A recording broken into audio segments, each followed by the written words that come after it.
a product manager. I work for Tyke. We do API management. So I talked about bad API observability. So I work in the API space, and recently we added support to our open source gateway. We added support for OpenTelemetry into Tyke Gateway. And while adding support for OpenTelemetry as a product manager, I talked with many customers and users, and I figured there are many things going not always the best way with API observability in the way people monitor and troubleshoot their APIs.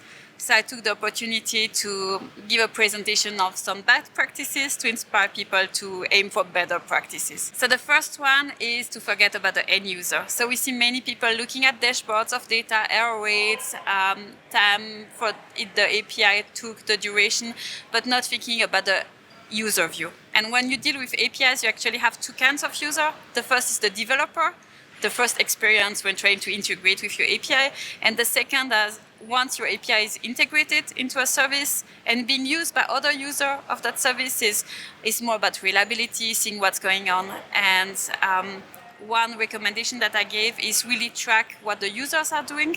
Not only look at error rates for your HTTP 500s, but looking at client error. Are you user not able to connect to your service? Do they have problem with authentication?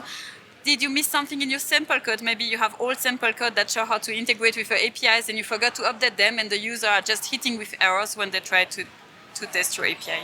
And the second one would be teams to have people talk to each other. Because when you release an API to production, it's many teams. It's the developers of the API, the API platform team that's managing the gateway, you have product manager for that API, and all those people tend to not work very closely together, look at their own tool, and argue for people to work better together, share data, and work end-to-end. Observability is not only for production, that's also for teams. You know, you have people that work in development, and then they don't understand how the APIs is going in production, but also you can use the data you can test based on the traces, you can share information. So for me, it's observability is when you detect things in production, it's almost too late. You should be able to detect things earlier, to fail faster, and observability has a real importance in pre-production as well. With Tyke, with the API gateway, an API gateway is really useful for authentication, to rate limiting, version control, so to have all the control over your API and your developer can focus on writing their code. And now with adding OpenTelemetry, the users can also get all the traces they need